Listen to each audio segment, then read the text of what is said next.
me apresentando um pouco para vocês.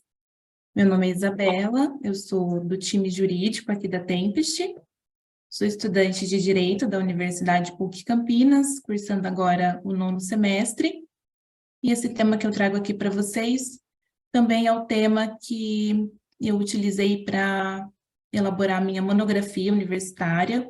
Foi um tema muito bem quisto na universidade. Eu espero trazer para vocês hoje a mesma clareza e as mesmas informações que eu pude levar para a minha banca de monografia e também algumas informações que eu adicionei nesse trabalho, especialmente para estar aqui com vocês hoje. Como foi compartilhado, o tema dessa apresentação é a segurança jurídica de criptoativos.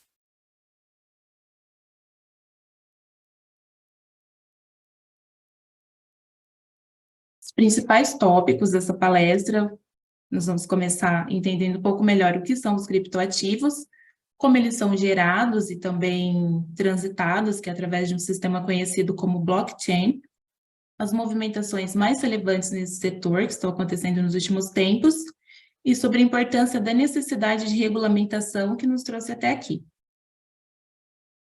Vamos começar com uma definição do que são criptoativos.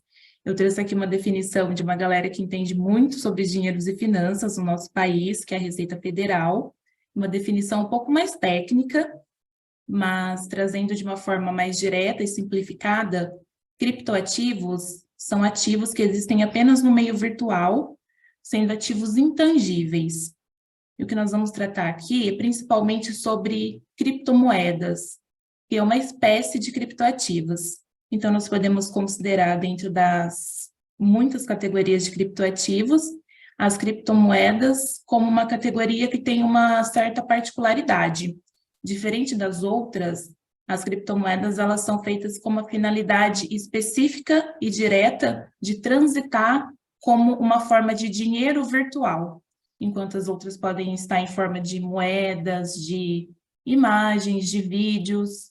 Já existem várias discussões sobre esse assunto, se, por exemplo, eu poderia considerar o meu perfil numa rede social enquanto um ativo digital, uma vez que ele é formado pela junção de um software e de um hardware, é algo personalíssimo, se entendemos que aquele perfil é apenas meu e é para o meu uso pessoal, e eu consigo gerar renda através dele, eu poderia considerar. Já existem discussões nesse sentido, o que nós temos esclarecido no momento são essas definições, e principalmente essas definições sobre criptomoedas, que vai ser muito importante para a nossa pauta. Um dos pontos mais importantes desse estudo é essa tecnologia denominada blockchain. A blockchain ela funciona como um sistema garantidor da segurança de criptoativos. Porque quando a gente pensa em dinheiro, o que já vem na nossa mente? Aquela construção da agência bancária, de todos os controles que são feitos, né, quando você vai entrar numa agência, desde aquelas portas giratórias até os sistemas mais modernos, como a biometria, o reconhecimento facial, os sistemas de cartões de crédito, cheque e tudo mais, tudo isso são formas que a gente usa para proteger o nosso dinheiro físico, né? Proteger os nossos reais ou outras moedas que são tangíveis e que já tem algumas regulamentações direcionadas a elas. Mas quando se trata de moedas digitais, não existe esse mesmo crivo, esse mesmo cuidado, até porque não são ativos que existem fisicamente, né? Não são tangíveis, então a gente precisa de uma forma também mais específica e direcionada de cuidar da segurança desses ativos. E nós podemos fazer isso através da blockchain. Esse sistema, ele é garantidor da segurança desses criptoativos, como eu falei, principalmente das criptomoedas, e ele foi popularizado no ano de 2008, com a propagação da moeda conhecida como Bitcoin, que foi uma das primeiras moedas digitais a ser transitada, e essa moeda também ela ficou muito famosa, né? Até hoje fala-se cada vez mais sobre Bitcoins, seja de maneira positiva ou de maneiras aí que levantem mais, né, questionamentos sobre a validade de ainda ter esse ativo, mas ele continua sendo uma pauta muito importante nesse meio. E a blockchain, ela funciona como um banco de dados imutável. Ela é comparada dentro da circulação de ativos digitais como se fosse um grande livro-razão que uma empresa possui. Quando a gente pensa na contabilidade de uma empresa, é lógico que deve haver um cuidado desde a abertura daquela empresa, desde as primeiras transações financeiras até o momento presente, né? Quem trabalha com contabilidade, com números, entende o quanto é importante manter essa sazonalidade nesses registros. Então, quando se trata de ativos digitais, a gente pode comparar a blockchain com esse tipo de registro, e ela também é muito importante para que a gente consiga manter também um certo padrão, um certo controle da rotatividade dos valores que essa moeda possui dentro do mercado onde ela tramita.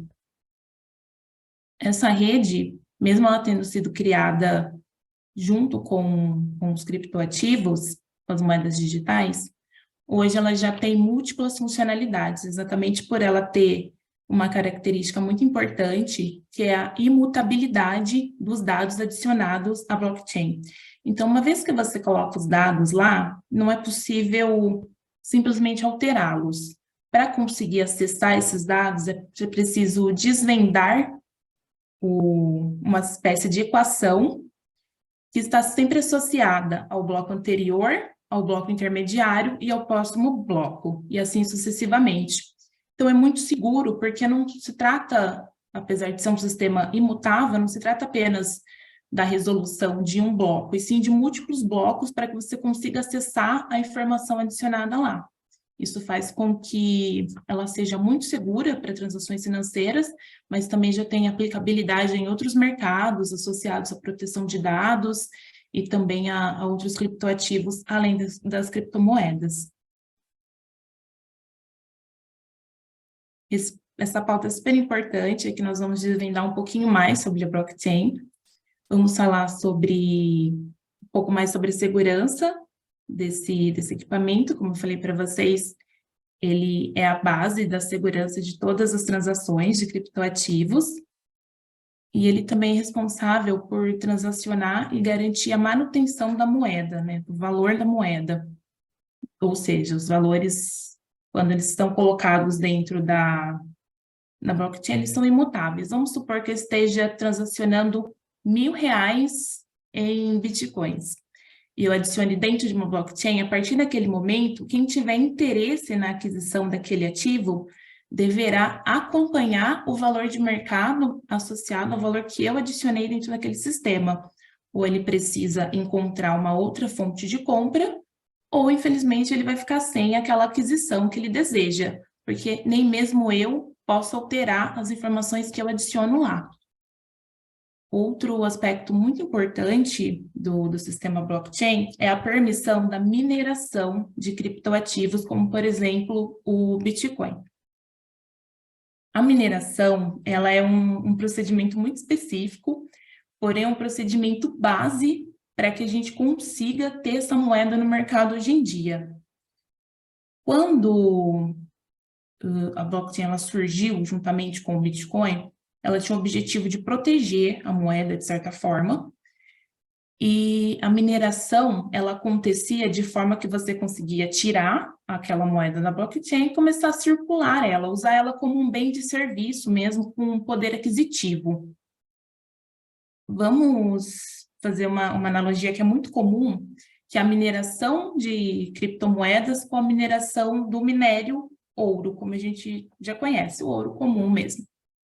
Se nós estivéssemos lá nos anos 80, na corrida do ouro, imagine o quanto era fácil e acessível ir até um local onde havia grande quantidade de ouro e minerar esse ouro, retirar ele daquele local e vendê-lo e torná-lo um ativo no mercado. E também quanto a grande quantidade e o fácil acesso a ele tornava o ouro naquela época um bem de valor reduzido considerado o que ele tem hoje, devido à grande quantidade. E sempre que nós tratamos de quantidades muito grandes dentro do mercado, a gente acaba tratando também de uma demanda menor. Quando o Bitcoin foi criado, o criador desse ativo, ele teve a inteligência de mercado de entender que tudo aquilo que é muito disponível, que não passa pelo crivo da finitude, né? Sempre que a gente acredita que algo pode ser adquirido com muita facilidade dentro do mercado, a tendência é que o valor daquele bem diminua, principalmente se ele for muito barato. Então, quando começaram a distribuição de bitcoins através da blockchain, havia, na época, 21 milhões de bitcoins, de unidades de bitcoins. Hoje, estima-se que 90% desse número já tenha sido minerado e já esteja em transação dentro do mercado de criptomoedas. Tudo isso foi possível através do processo de mineração, que consiste basicamente em conseguir decifrar esses sistemas de blockchain e realizar a retirada da moeda como se fosse realmente a mineração de algum outro bem, né? No caso, feito através da decodificação desses blocos similares que eu falei a respeito da blockchain.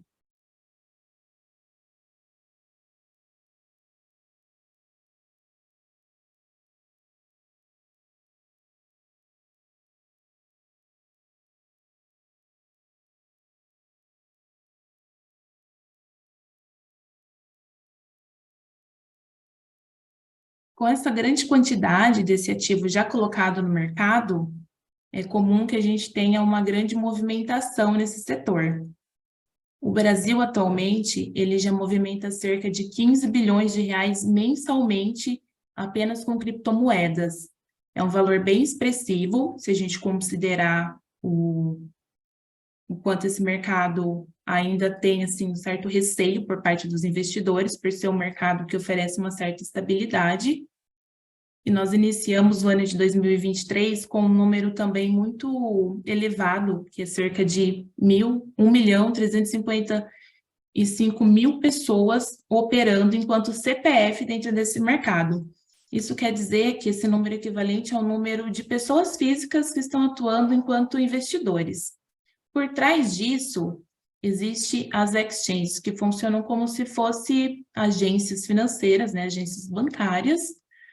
Hoje em dia, a gente tem esse marco de 250 unidades funcionando dentro do Brasil. E exatamente nessa parte que se torna muito relevante essa regulamentação. E apesar das variações, é um mercado em constante crescimento. Esses números tendem a subir constantemente, e por isso que esses números chamam muita atenção e chamam também para a necessidade da gente olhar com um olhar um pouco mais crítico para esse setor e se preocupar em cuidar do ordenamento de todo esse dinheiro que está circulando aí no mercado.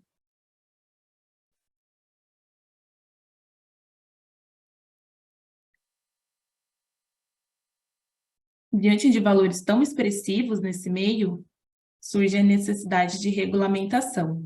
E ela vem através da Lei 14.478, é uma lei que ela foi promulgada no ano passado. Ela ficou conhecida como Marco Regulamentatório das Criptomoedas, porque antes dessa lei, todas as operações associadas a esse tipo de ativo, elas eram feitas com base apenas no Código de Defesa do Consumidor. Então, se a gente viesse a ter qualquer dificuldade, né, as pessoas físicas que investem nesse mercado, elas viessem a ter dificuldades com os contratos operados nesse meio, elas não tinham muito a que recorrer, se a gente considerar que o nosso CDC, ele já tem aí alguns anos, né, alguns bons anos enquanto norma nacional, a gente entendeu, o direito conseguiu entender que já era hora da gente ter uma legislação mais aplicável a esse caso em específico. Essa lei, ela vem para regulamentar as exchanges, as agências regulamentadoras. Isso quer dizer que a regulamentação das moedas em si não é o objetivo. Regulamentar esse tipo de ativo, esse tipo de moeda, talvez fosse uma ação que pudesse dar uma freada na tecnologia, pudesse talvez ser um desincentivo para a continuidade da exploração desse tipo de ativo, para o aumento de ativos digitais disponíveis no mercado. Não é interessante também que a gente tenha essa parada, né, ao passo que o avanço tecnológico também é super relevante para o nosso país. Então, ela vem para regulamentar as exchanges enquanto agências financeiras, e ela tem até um potencial de alavancagem do mercado. Fazendo um link com o que eu tinha falado antes, por exemplo, sobre o começo lá atrás, quando surgiu o Bitcoin junto com as blockchains, que foi o começo da venda desse ativo no mercado, da comercialização, do aceite do Bitcoin enquanto pagamento, enquanto moeda de pagamento. Lá atrás, quando começou a mineração do ativo, era muito fácil minerar e também havia uma grande quantidade de ativo nesse mercado, o que fazia com que ele fosse muito barato e muito acessível. Muitas pessoas, lá no início dos anos 2000, quando surgiu esse tipo de ativo, elas tiveram receio de comprá-lo, né? Parecia uma loucura comprar uma moeda que só existe no papel, uma moeda completamente digital, com pouquíssimas garantias de retorno. Era algo que parecia, para quem é um investidor um pouquinho mais conservador, já fugia muito do objetivo dos investidores. Mas muitas pessoas depois vieram a dar esse depoimento do quanto elas se arrependeram de não ter feito esse investimento, né?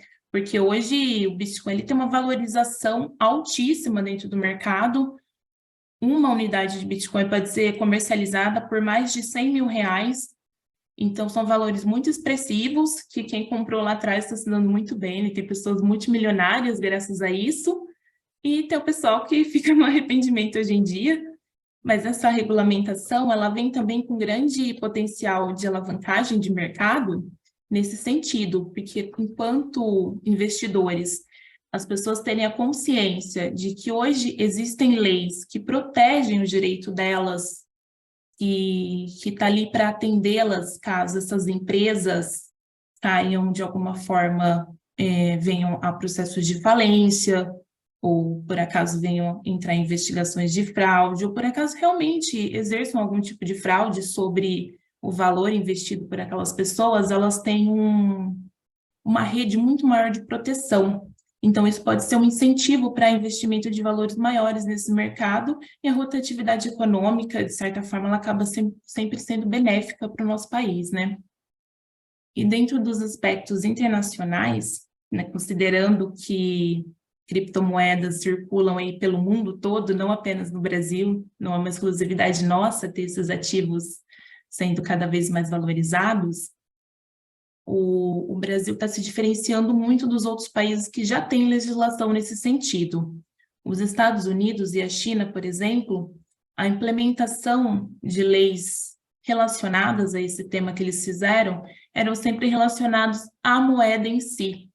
E como eu falei antes, isso pode ser, de certa forma, pode desincentivar o investimento no crescimento desse mercado.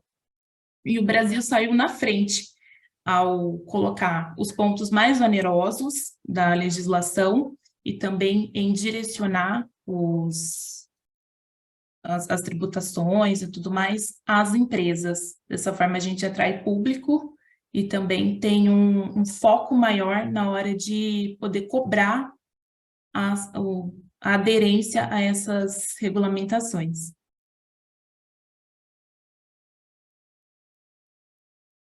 E a gente pode considerar que se existe uma norma associada, pode existir também um procedimento de compliance associado.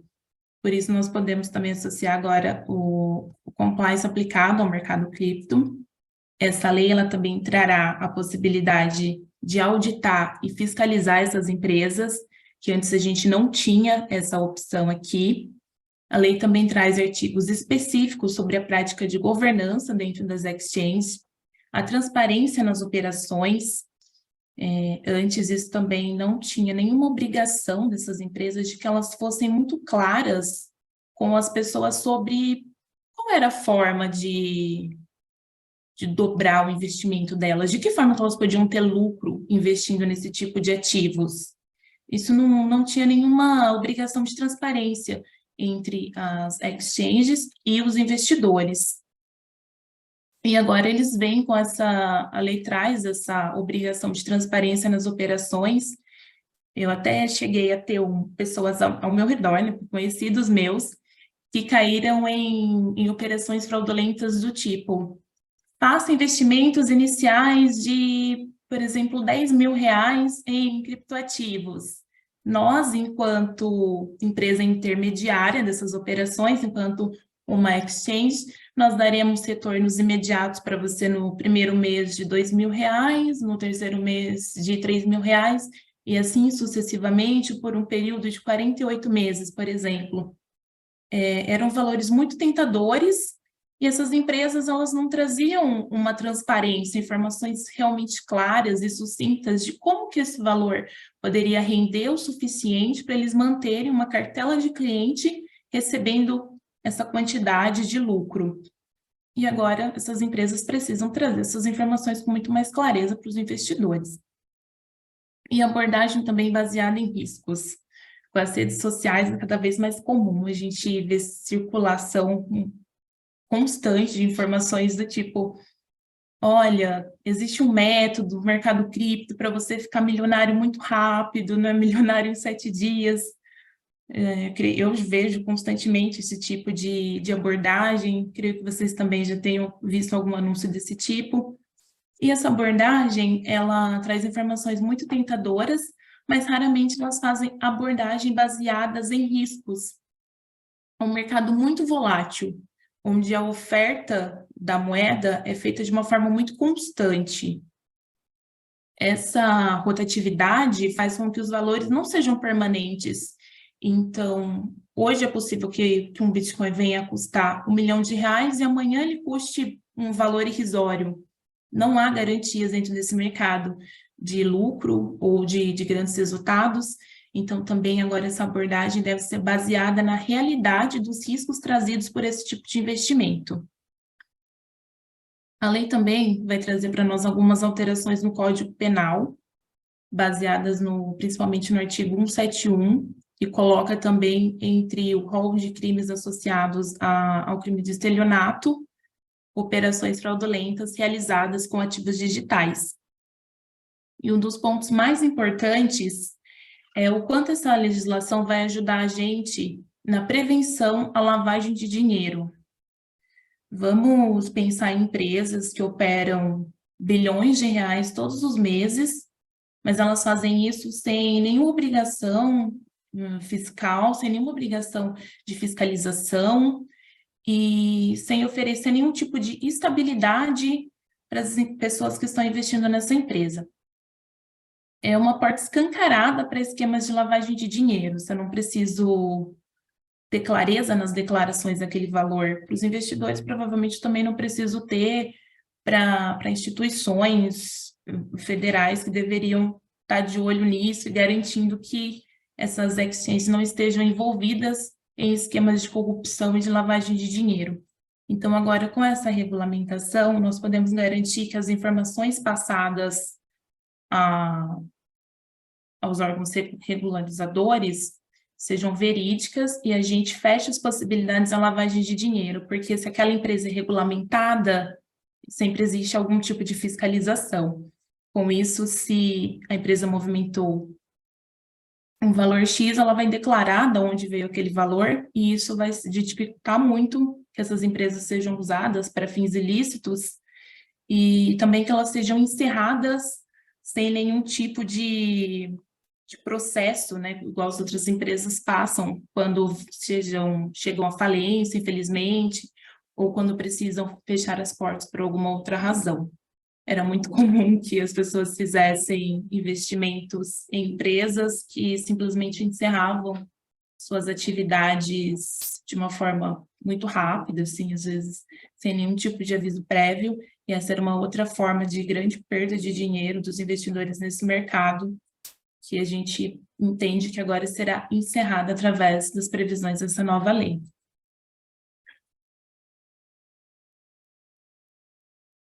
E dentro desse cenário de regulamentações, de novas regras que estão vindo para esse mercado, o que nós podemos esperar do futuro associado aí à tecnologia, a mercados criptos e ao direito? Como essa nova lei, a 14.478, ela passou a ser sancionada na data de hoje, por coincidência, hoje, né, ela está realmente passando a ser sancionada, haverá o prazo de 6 meses para que essas empresas, exchanges, sejam regulamentadas, que elas passem a atuar dentro das previsões dessa lei.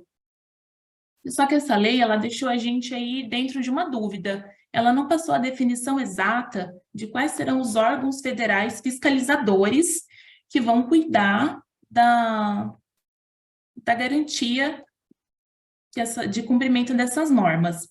Então, como ela está sendo sancionada hoje, creio que nos próximos dias nós vamos ter mais informações sobre isso. Quem cuida das garantias jurídicas das instituições financeiras no Brasil é um crivo múltiplo, né? Passa pela CVM, que é a Comissão de Valores Mobiliários, que está sempre de olho aí, principalmente na parte de investimentos. Também há um certo cuidado e também algumas ações associadas do Banco do Brasil, que atuam juntamente com as nossas legislações específicas para agências bancárias no momento.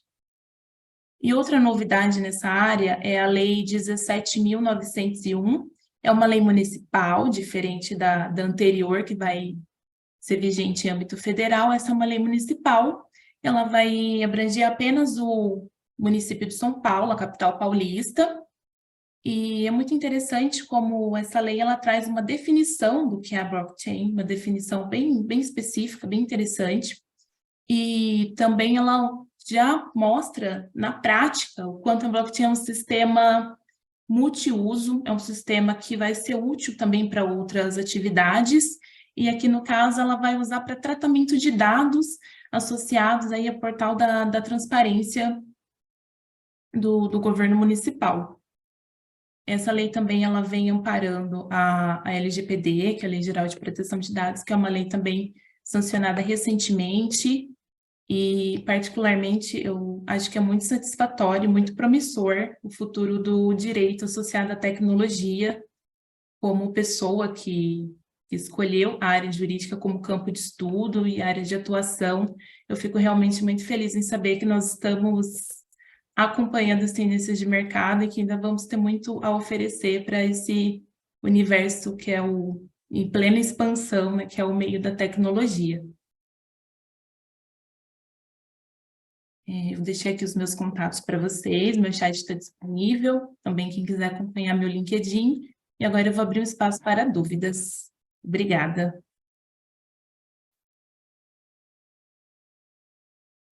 Massa. Palestra fantástica, Isa. Até o assunto de moedas digitais ele ficou bem alta, principalmente nos últimos 2 ou 3 anos, né? Sim. Então, é algo relativamente novo e justamente por isso acho que são poucos os países que já têm uma regulamentação né, desenvolvida quanto a esse assunto. Algo que você mencionou foi sobre os riscos. Eu acho que as pessoas normalmente têm a ideia de que o risco é necessariamente algo ruim, algo negativo. Mas Uhum. não, né? A gente sabe que o risco pode ser positivo, mas é preciso que a pessoa também tenha consciência e estude o cenário, né? Que ela está envolvida para não acabar se dando mal. Sim, mercados, investimentos, né, de alto risco também são investimentos geralmente que fornecem os maiores retornos. Mas esse investimento, além de ele ser de alto risco, ele trazia também essa diferenciação de ser, como a gente falou antes, uma coisa feita por um meio totalmente virtual. Então, é até normal que as pessoas tenham segurança, né, desse tipo. E essa regulamentação também, ela vai ser muito interessante, porque por se tratar de moedas que não tinha lastro e também não tinha rastreabilidade, era muito comum que elas fossem usadas para acessar compras virtuais, né? E como todo mundo sabe, a internet ela tem várias camadas e tem coisas que a gente nem imagina, que vão muito além da nossa filosofia. e essas moedas acabavam sendo usadas para fins muito ilícitos, às vezes. E agora essa regulamentação ela pode trazer também um olhar mais benéfico das pessoas para entender que criptomoedas é um mercado legítimo, criptoativos é um mercado legítimo e em plena expansão, que não é usado apenas para, né, para as coisas talvez feitas de forma escusa, mas que é um mercado realmente que é o futuro, né, que está associado ao futuro das finanças. É muito importante. Perfeito. Tem uma pergunta da Cidinha aqui. Uhum. Essa lei, ela muda algo em relação à declaração do imposto de renda? Porque uma das vantagens das criptos já era justamente não depender de fiscalização de governo nenhum. Então, que nem ela colocou aqui, um exemplo seria que o governo não poderia confiscar, como já confiscaram anos, né, em anos anteriores, já que não pertence a governo nenhum. Então, atualmente o imposto de renda ele já pede para declarar quem tem cripto. Mas uma vez declarado, o governo poderia ter alguma autonomia em relação a isso? Na verdade, o objetivo da declaração de imposto de renda é declarar as movimentações financeiras, né, de recebimentos e de saída e de gastos da pessoa física, daquele indivíduo. Então, o esperado é que ela continue fazendo uma declaração com base em possíveis ganhos dentro de investimentos nesse mercado, mas o objetivo principal da lei é a regulamentação realmente das exchanges, das empresas que fazem o intermédio desses investimentos. Então, quanto a Receita Federal, enquanto pessoa física, ela deve manter realmente os registros constantes das suas próprias transações financeiras. Beleza. Também tem uma pergunta do Alan aqui. Ele disse que hoje as taxas em transações das exchanges brasileiras, elas são relativamente altas. E o aumento da regularização e a fiscalização, que dificultam, de certa forma, o seu funcionamento, não tende a aumentar ainda mais essas taxas? Então, eu creio que não vai aumentar diretamente essas taxas, e as taxas muito altas, elas já estão também associadas à elevação do valor dos ativos que são trabalhados. Eu não tenho uma resposta muito específica para você, Alan, mas eu te convido a me chamar no chat, que a gente pode ter uma conversa mais aprofundada sobre essa parte das taxas e aumentos aí associados a essa regulamentação. Massa. E aí, para finalizar, tem uma última pergunta aqui de uma pessoa que preferiu ficar em anônimo, perguntando, né, em relação à lei sancionada hoje, existe algo considerado como algum tipo de barreira informada pelas exchanges? Tipo, algo na regulamentação que elas discordam ou algo assim? Hum, por enquanto, não houve. É uma lei bem curta, uma lei bem sucinta. Por enquanto, ainda não houve grandes reclamações por parte das exchanges. Voltando um pouco à questão da mineração, que eu comentei durante a palestra, conforme a mineração vai acontecendo, hoje nós já temos mais de 90% dos bitcoins disponíveis já minerados e circulantes no mercado. Esses outros 10%, para que eles possam também ser minerados, é um processo muito oneroso, um processo de custo muito alto, considerando que a gente precisaria de muitos equipamentos, os melhores equipamentos possíveis, funcionando constantemente, funcionando 24 horas, para conseguir realmente alcançar a quebra desses códigos e o alcance desses valores. Isso é um ponto que levanta também questões ambientais, considerando o quão rápido esses equipamentos se tornam obsoletos, o descarte e substituição desse tipo de material seria muito oneroso, seria muito caro.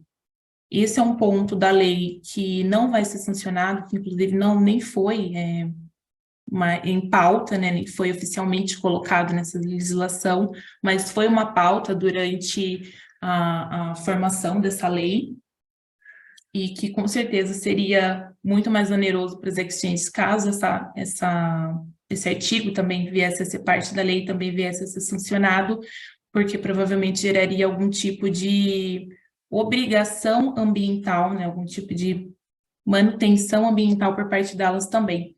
Mas a lei em si ainda não houve nada que as exchanges estejam brigando aí com o mundo jurídico para que não seja sancionado. Beleza. Bom, é isso, pessoal. Nosso tempo finalizou aí.